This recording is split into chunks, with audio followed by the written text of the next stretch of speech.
always feel that the audition process is a huge leap of faith because we don't have that much time to get to know each other.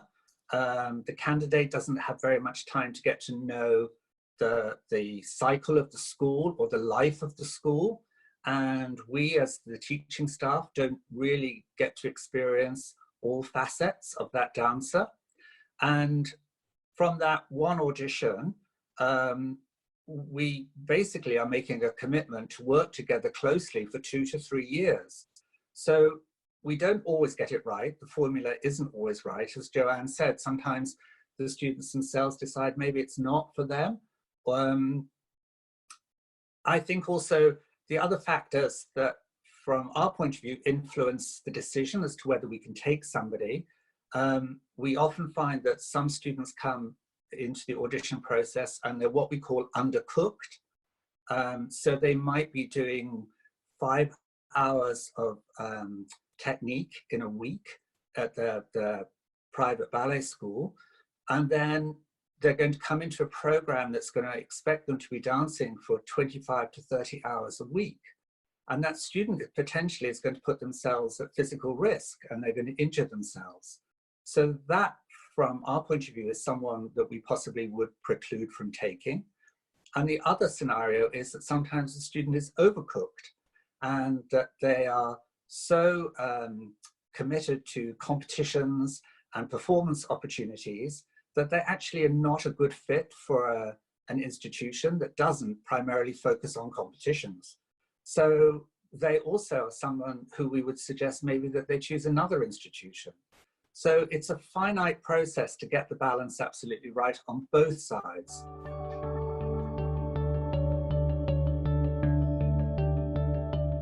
For me, for the play, Stellar Contemporary Dance School is really what we see.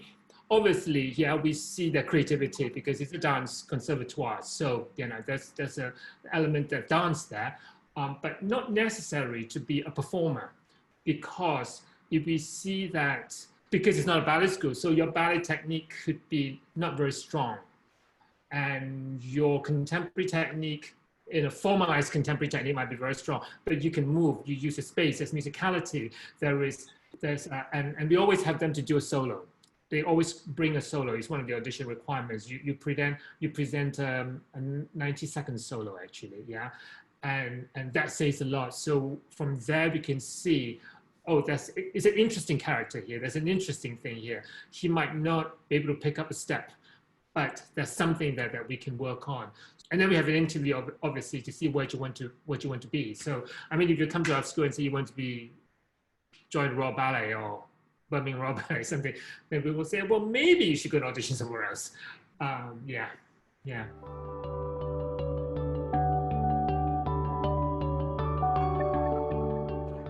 For dance, because we are very in a very unique situation. We actually just audition for potential and passion. I mean, it's so broad. So they do not need to come with any kind of formal background in dance. Yeah, no formal dance training, because we do recognize many of the dancers come from cultural dance, dance, and as there's not necessarily a training in that. It might be from their village that they have learned something like Balinese dance. Others might be what we call street dancers. So they don't necessarily have the formal training. Let's say maybe for ballet dancers, they might have to come already with that kind of training. So for NAFA, it's coming with the potential and the passion. And that's why when we audition, we do not audition in a particular genre. They basically come and they show 2 solos and contrasting solos, we call them contrasting in quality and so forth, of their choice.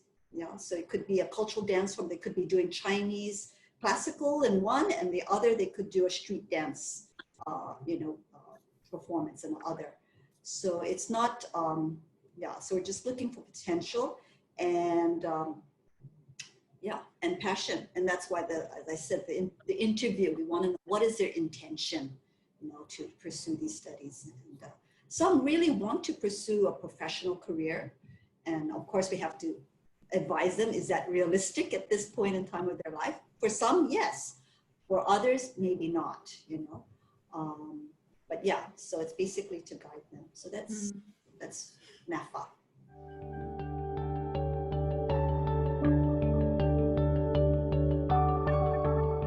I mean, obviously, being a vocational ballet school, there is a certain degree, you know, in terms of the physical aesthetic, things like the flexibility, the leg line, foot line. We're looking for, you know, a grassroots level degree of technique, which is very important, obviously. But, you know, going back to what we were discussing about the need for versatility, the need to be able to branch out, diversify if need be. We're looking much more deeper these days. We're looking for, obviously, coordination, musicality, and an overwhelming sense of performance. You know, these are things that, you know, we are an art form, we are an entertainment industry. We do need to see a degree. I always say, I look for like a hunger, a burning desire, something in the eyes that says, this is what I want to be for the rest of my life. Of course, because our intake is age 11, we are not looking for the finished product by any means. We have accepted students into our school who have, I mean, very little, less than maybe a couple of months worth of dance experience. So we are looking for a certain degree of coordination, musicality, something instinctive. We actually introduced a segment at the end where we will give them an unset piece of music, and we will ask them on the spot to improvise to that music. And it's very telling. It is really telling. And it can actually make or break an audition, where you may say, oh, they've got so much ability, they've been blessed with this natural technique, but then it comes to this point and they freeze and they've got no sense of their own movement vocabulary that they were born with. And vice versa, you may see someone at the audition who hasn't displayed the natural degree of technique that you would find desirable in a classical ballet dancer or ballerina. But my God, can they move? Can they, you know, just do extraordinary things with their bodies and their sense of creativity? So that's a really exciting element that we've introduced into our admissions process. But yes, I mean, obviously, if they're auditioning for our sixth form, you do expect a certain level of experience. But I think people are quite aware now whether we are the school of choice for them. I always say there's a perfect fit for every student. And I think there's an instinctive knowledge where people, when they come to audition for Elmhurst, they know what the requirements will be. And I think all you have to do is browse the website to be able to gauge whether you would be a suitable candidate or not.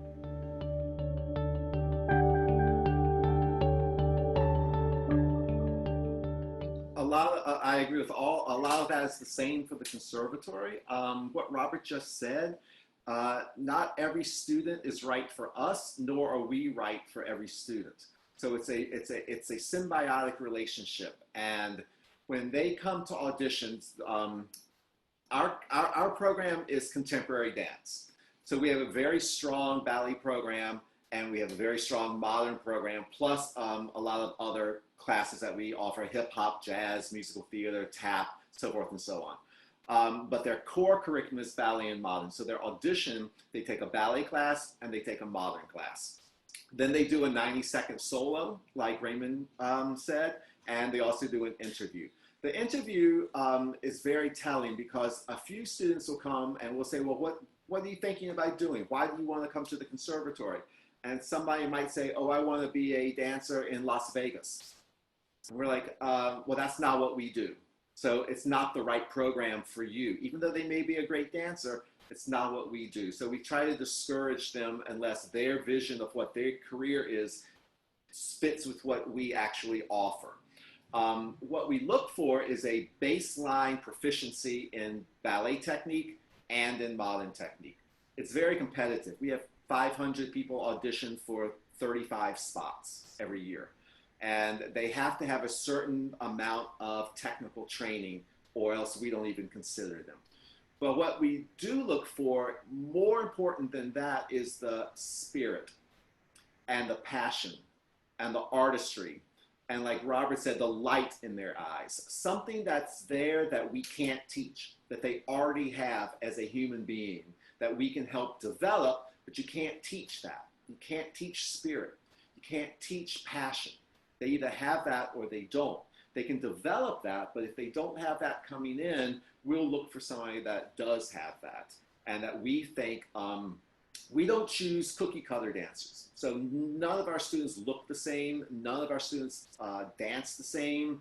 None of our students are the same in any way. We really look for the individual and what's unique about that person that makes them special. And that's who we try to target and bring into the school.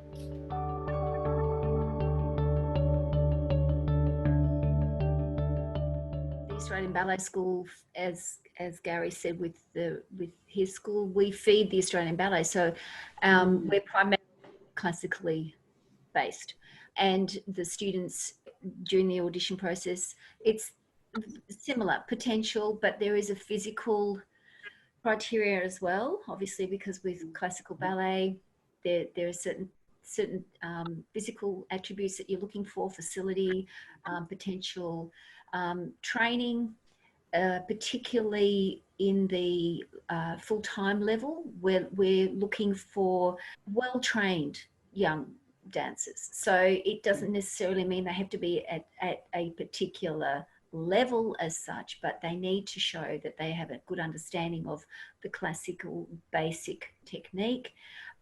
Again, dance quality, you know, a lot of the time students have that naturally, and you can see that. Sometimes it takes development, and that's why we're taking in from 14 to 15 coming into the full-time program. It gives the opportunity for the student to also decide, you know, they may have been, you know, at the top in their school. They come into into the sort of the pond, and all of a sudden it changes how they perceive themselves. And so it's a process that's quite challenging, not only for the student, but for the school, to give them the best opportunities. So when we as a classical school are looking for students, there's many criteria that we look at. And it's not to say that somebody who physically may not have may not have all the strength or the confidence does not mean that you don't take them because of that. Because there is, if that potential is there, then you want to develop that. You know, as a dancer, it's not just technique.